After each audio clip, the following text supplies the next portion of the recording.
Hello everyone, this is Dr. Sai Punit Reddy, consultant pediatric intensivist at Paramita Women and Children Hospital, Madinaguda. ఈ రోజు నేను discuss చేయబోయే topic ORS in children. What is ORS? చాలా మంది ORS తాగాలి అని అంటూ ఉంటారు అన్నట్టు. బట్ మనందరం మిస్లీడ్ అయిపోతాం అన్నట్టు. ఎందుకంటే ORS ప్రతిదీ ORS అని అనుకుంటాం. What is ORS? Oral rehydration solution. Basically infections ఉన్నప్పుడు, జ్వరాలు ఉన్నప్పుడు మన బాడీ డిహైడ్రేషన్ లో ఉంటుంది యూజువల్గా. ఆ డిహైడ్రేషన్ ని అరికట్టడానికి ORS వాడతాము. That is rehydration. అందుకే ORS అనే పేరు వచ్చింది. ఓరల్ రీహైడ్రేషన్ సొల్యూషన్ అన్నట్టు. అంటే నోటి ద్వారా తీసుకునే రీహైడ్రేషన్. సెలైన్ కాకుండా నోటి ద్వారా ఇచ్చేదాన్ని ORS అంటారు. సో ఈ మధ్య మార్కెట్ లో డిఫరెంట్ ప్రొడక్ట్స్ వచ్చాయండి. బట్ ఐడియల్ గా ORS అని అంటే ఓన్లీ పౌడర్ ఫామ్ లోనే ఉంటది. ఆ పౌడర్ ని తీసుకొని మనం వాటర్ ని కలుపుకుంటేనే నిజమైన ORS అంటాము. సో దానిలో కూడా 2 టైప్స్ ఆఫ్ సాచెట్స్ ఉంటుంది. ఒకటి పెద్ద సాచెట్, ఇంకోటి చిన్న సాచెట్ ఉంటుంది అన్నట్టు. యూజువల్ గా పిల్లల్లో వాడేది చిన్న సాచెట్, కానీ రెండు సేమ్ లాగా కలపకూడదు. పెద్ద సాచెట్ అయితే 1 లీటర్ వాటర్లోనే మిక్స్ చేయాలి. ప్రిఫరబుల్లీ బాయిల్ చేసిన వాటర్ని కొంచెం చల్లారబెట్టి దానిలోనే మిక్స్ చేయాలి పెద్ద సాచెట్ అయినా. చిన్న ప్యాకెట్ మాత్రము 200 ml వాటర్లోనే మిక్స్ చేయాలి. సో కిడ్స్ కి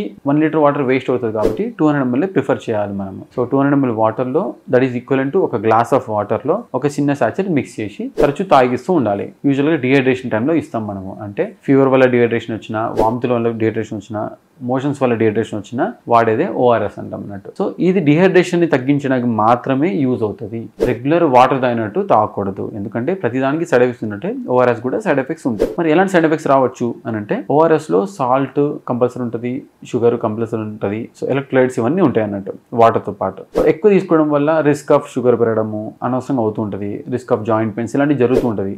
అంటే వాటర్ బదులు ORS తాగిపించు ఉండకూడదు ప్రతిసారి. బట్ కంపల్సరీ డిహైడ్రేషన్ ఉన్నప్పుడు మాత్రం ORS దానికి సొల్యూషన్. ఓన్లీ ప్లెయిన్ వాటర్ తాగకూడదు అన్నట్టు. బట్ హౌ టు ఐడెంటిఫై అది నిజమైన ORS కాదా అనేది? రిమెంబర్, ఓన్లీ పౌడర్ సాచెట్స్ లో ఉంటుంది ఎస్పెషల్ ORS.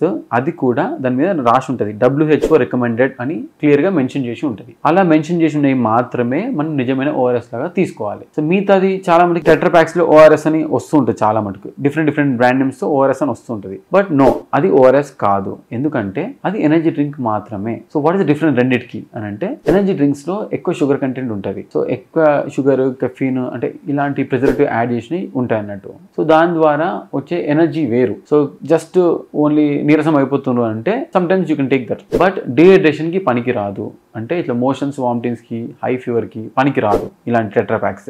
ఎప్పుడో సరదాగా తీసుకుంటే that is different story. Just energy, sugars ఎక్కువ ఉండడం వల్ల ఇన్స్టెంట్ ఎనర్జీ వస్తుంది. షుగర్ అంటే ఆబ్వియస్ గా క్యాలరీస్ ఎక్కువ అవడం వల్ల ఎనర్జీ వస్తూ ఉంటుంది అన్నట్టు. But we don't recommend as a normal sinners తో వాడకూడదు ఎస్పెషల్ గా. ఓకే, డిహైడ్రేషన్ మాత్రం అస్సలు వాడకూడదు. ఎందుకంటే హై షుగర్ ఉండడం వల్ల మోషన్స్ ఇంకా పెరుగుతాయి సిచ్యువేషన్ లో. So never ever give any tetra packs. Only give WHO recommended ORS మాత్రమే ఇవ్వాలి. ఎందుకంటే దాంతో లాభాలు ఉంటాయి. సో ఈ ఎనర్జీ డ్రింక్స్ నార్మల్ డిహైడ్రేషన్ లో వాడితే ప్రాబ్లమ్స్ పెరుగుతాయి కానీ తగ్గవు అన్నట్టు. సో అది మాత్రం తప్పకుండా చూసుకోవాలి మీరు. సో పౌడర్ ఫామ్ లో ఉండేది మాత్రమే ORS. పౌడర్ ఫామ్ లో ఉన్నా కూడా WHO అని రికమెండేషన్ రాసి ఉంటేనే నిజమైన ORS. మిగతా అన్ని నిజమైనవి కాదు. So think better and act betterly. Thank you.